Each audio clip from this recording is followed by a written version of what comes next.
কুমিল্লায় ৩ মাসে ব্যবধানে প্রশাসনের নাকের ডগায় প্রকাশ্যে চলছে কিশোর গ্যাংয়ের অস্ত্রের মহড়া। শহর জুড়ে আতঙ্ক ছড়ালেও প্রশাসনের নিরাপত্তাকে পৃষ্ঠপোষকতা হিসেবে দেখছে সচেতন মহল। দিন দিন বাড়ছে সামাজিকভাবে অপরাধ প্রবণতা। দেশীয় অস্ত্র হাতে এভাবেই কুমিল্লা শহরে আতঙ্ক ছড়ায় কিশোর গ্যাং সিপিকে গ্রুপ। এর আগে ৩ জানুয়ারি আতঙ্ক ছড়ায় রতন গ্রুপের সদস্যরা। সম্প্রতি দুই গ্রুপ এক হয়ে জামিনে আসা তানজিম আবদুল্লার নেতৃত্বে শহরে অস্ত্রের মহড়া চালায়। শোডাউন ঘিরে আগেই চালানো হয় সামাজিক যোগাযোগ মাধ্যমে প্রচারণা।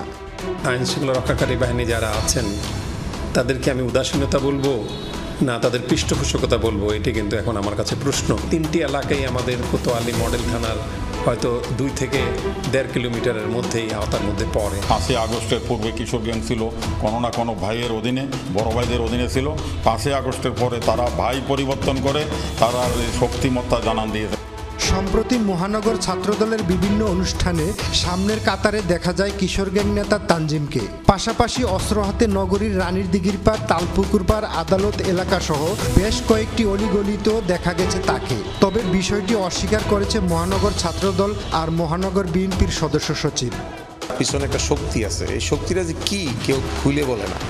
অর্থাৎ আগে একটা ছত্রছায়া ছিল, এখন একটা ছত্রছায়া আছে। এই মাদক হচ্ছে এই কিশোর গ্যাংয়ের অন্যতম একটা কারণ। কেউ যদি কিশোর গ্যাং কার্যকলাপ চালাতে গিয়ে ছাত্রদলের সুনাম ক্ষুণ্ণ করার চেষ্টা করে, তার দায় দায়িত্ব জাতীয়তাবাদী ছাত্রদল নিবে না। রাজনীতির সাথে সম্পৃক্ত এমন কোনো ব্যক্তি যদি তাদেরকে কোনো আশ্রয় প্রশ্রয় দিয়ে থাকে বা শেল্টার দিয়ে থাকে, আমি মনে করি যে যদি এটা সাক্ষী প্রমাণ পাওয়া যায়, আমরা আমাদের দল কোনোভাবেই এটাকে ছাড় দিবে না।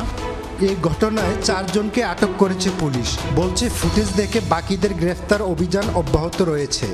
আমরা গোয়েন্দা তথ্য নিতেছি, তাদেরকে আমরা একেবারেই ভিডিও ফুটেজ যেগুলো আমরা হাতে পেয়েছি সেগুলোর ভিত্তিতে আমরা কাজ করতেছি। তো আমরা আশা করি এখানে একটা আরও আমাদের যে যারা এটার পিছনে জড়িত তাদেরকে আমরা ধরতে পারবো। গেল কয়েক বছরে কিশোর গ্যাংয়ের হাতে প্রাণ গেছে শিক্ষার্থী আদিল, শাহাদাত, সজীব হোসেন বাবু সহ অন্তত 8 জনের।